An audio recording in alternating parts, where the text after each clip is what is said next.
Student, Anas chemistry lecturer के इस video lecture में आप सभी का स्वागत है। इस वीडियो लेक्चर में आज का टॉपिक है हमारा मोल परिवाज। पहले हम मोल परिवाज की परिभाषा समझेंगे, फिर उसके फॉर्मूले को समझेंगे, फिर उसके बाद उसके न्यूमेरिकल करवाएंगे। आपके पेपर में इसके न्यूमेरिकल 85% आते हैं लगभग, तो आप समझेंगे तो आपके अच्छे नंबर आएंगे। तो चलते हैं। तो मोल अंश या परिवाज, यानी जो मोल अंश या मोल परिवाज एक ही बात होता है, यानी अंश लिख लें या परिवाज दोनों बराबर होते हैं। हम मोल अंश भी कह सकते हैं और मोल परिवाज भी कह सकते हैं, दोनों क्या एक ही चीज़ है आपकी।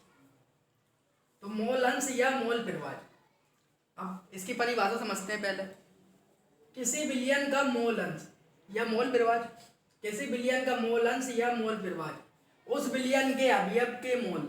अब ये अवयव क्या आ गया, अवयव किसे कहते हैं? तो मैंने पिछला चैप्टर आपको विलयन पिछले लेक्चर में बताया है। विलयन किससे मिलकर बनता है? आपका विलेय और विलायक, यानी अवयव के होते हैं आपके विलेय और विलायक होते हैं। आपके जो अवयव होते हैं वो क्या होते हैं? विलेय और विलायक। आपके अवयव होते हैं विलेय विलायक। अब हमें तो नहीं पता विलयन में अवयव कौन से हैं, यानी विलेय भी हो सकता है या विलायक भी हो सकता है। जब हमें कन्फर्म है, यानी विलेय ये हो गया कन्फर्म, यानी चीनी ये जो घोली गई है वो चीनी है, तो ये पता हो गया विलेय है। यानी पानी में घोली गई है तो विलायक है।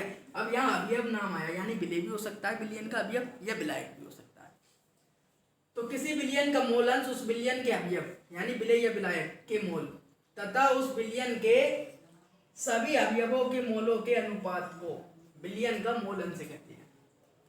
यानी विलेय या विलायक के मोल, विलेय या विलायक के मोल और बटे में विलयन के कुल मोल। तो विलयन किससे मिलकर बनता है? आपको मैंने पहले बताया, विलेय या विलायक। विलयन किससे मिलकर बनाया बताया ये मैंने। विलयन किससे मिलकर बनता है आपका? इन दोनों से मिलकर, यानी इन दोनों में से एक। विलयन किससे मिलकर बनता है? विलेय प्लस विलायक, यानी इन दोनों में से एक विलेय या विलायक के मोल और बटे विलयन के मोल। यानी विलयन किससे मिलकर बना है? विलेय या विलायक। इन दोनों के अनुपात को कहते हैं मोल अंश या मोल परिवाज। तो ये फॉर्मूला लिखा, मोल अंश बराबर अवयव के मोल, यानी विलेय के मोल हो सकते हैं या अवयव के मोल हो सकते हैं, अपॉन विलयन के अवयवों के मोल। विलयन के अवयव के होते हैं। अब विलयन लिख के आ गया तो विलयन तो आपको पता ही है विलेय या विलायक से मिलकर बना है। तो यही परिभाषा है, फॉर्मूला याद है तो परिभाषा याद है। किसी विलयन का मोल अंश उस विलयन के अवयव के मोल, तो अवयव के मोल तथा उस विलयन के सभी अवयवों के मोल के अनुपात को विलयन का मोल अंश कहते हैं। तो विलयन के सभी अवयवों के मोल, यानी विलेय भी हो सकता है विलायक भी हो सकता है। तो आपका मोल अंश दो चीजों का होता है, एक होता है आपका विलेय का और एक क्या होता है? विलायक का। तो आपको विलेय और विलायक का पहले फॉर्मूला समझाते हैं, फिर उसके बाद हम बात करेंगे न्यूमेरिकल की। तो माना विलयन में विलेय तथा विलायक के मोल Na तथा Nb है। हमने विलेय के मोल को क्या मान लिया? Na तथा विलायक के मोल क्या है? Nb तथा इनका मोल अंश क्या है? Xa तथा Xb है। यानी विलेय का मोल अंश यानी विलेय का मोल परिवाज क्या है? Xa तथा विलायक का मोल परिवाज क्या है? Xb। तो विलेय का मोल अंश, अब विलेय का मोल अंश लिखता हूं मैं। विलेय का मोल अंश,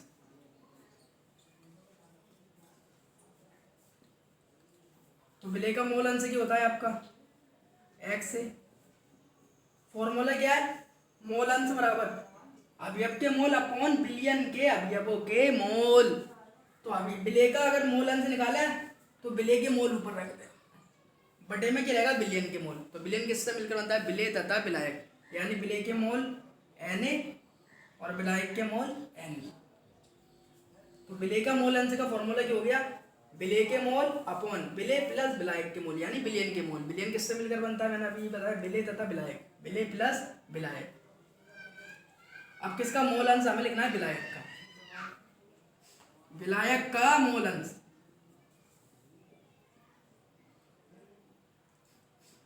विलायक का मोल अंश।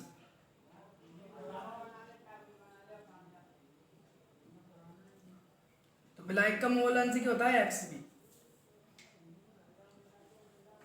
अगर विलायक का निकलवाए तो Nb ऊपर रख दो।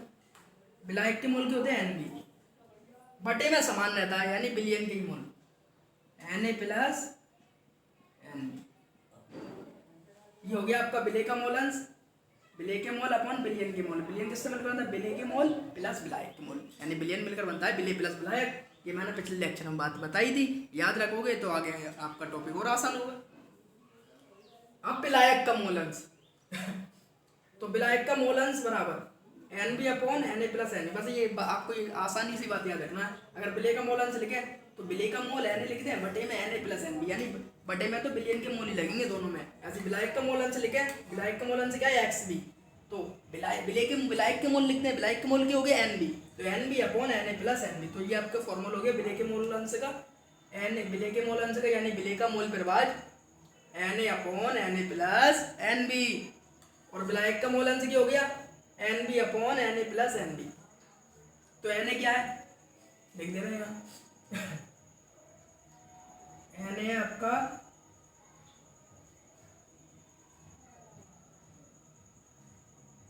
विलेय के मोल, और NB क्या है आपके? NB क्या है आपके? विलायक के मोल।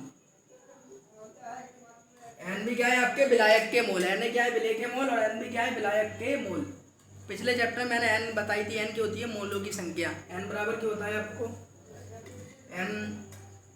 N बराबर होता है आपका W अपॉन M, यानी विलेय का भार अपॉन विलेय का मोलर द्रव्यमान। अगर विलायक के मोल लिखेंगे तो विलायक का भार अपॉन विलायक का मोलर द्रव्यमान। तो W क्या है? विलेय का भार। अगर Na के लिखेंगे हम Na के, तो विलेय का भार,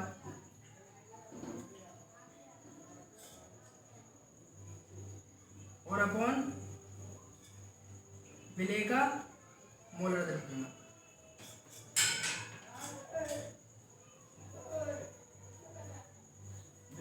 विलेय का मोलर द्रव्यमान। तो Na क्या है? विलेय के मोल। विलेय के मोल क्या होता है? विलेय का भार अपॉन विलेय का मोलर, विलेय का भार अपॉन विलेय का मोलर। अगर विलायक का लिखेंगे तो विलायक का भी ऐसे लिख देंगे, विलायक का क्या होगा आपका? NB। यहाँ पर विलेय का भार क्या है? W, यहाँ पर कैपिटल W मान लो, यानी विलायक का भार अपॉन विलायक का मोलर द्रव्यमान। क्योंकि ये Na विलेय के मोल है और NB क्या है? विलायक के मोल। तो NB का लिखेंगे तो विलायक कर देंगे, विलायक का भार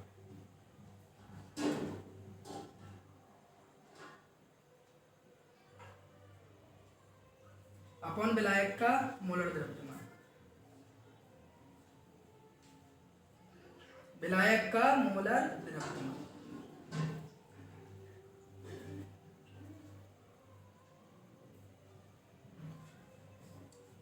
तो ये हमने फॉर्मूला डिफाइन कर लिया। अब इसके बाद हम करवाते हैं न्यूमेरिकल। तो बस आपको ये फॉर्मूला याद रखना है। विलेय का मोल अंश क्या होता है? X से बराबर, यानी विलेय के मोल अपन विलयन के मोल। विलयन किससे मिलकर बनता है? विलेय प्लस विलायक। विलायक का मोल अंश, यानी विलायक का मोल अंश निकालेंगे तो विलायक के मोल ऊपर रख देंगे, विलेय का मोल अंश निकालेंगे तो विलेय के मोल ऊपर रख देंगे, और अपॉन में क्या रहेगा? विलेय का मोल। Na आपको पता है Na क्या है? विलेय के मोल, और NB क्या है? विलायक के मोल। N की होती है मोलों की संख्या, तो NW विलेय का भार, M क्या है? विलेय का मोलर द्रव्यमान। इतनी बात अगर आपके समझ में आ गई हो तो नोट कर लीजिए। फिर इसके बाद हम कराते हैं न्यूमेरिकल। अब बात करते हैं हम न्यूमेरिकल की। तो 72 ग्राम जल में और 92 ग्राम एथिल अल्कोहल के मिश्रण में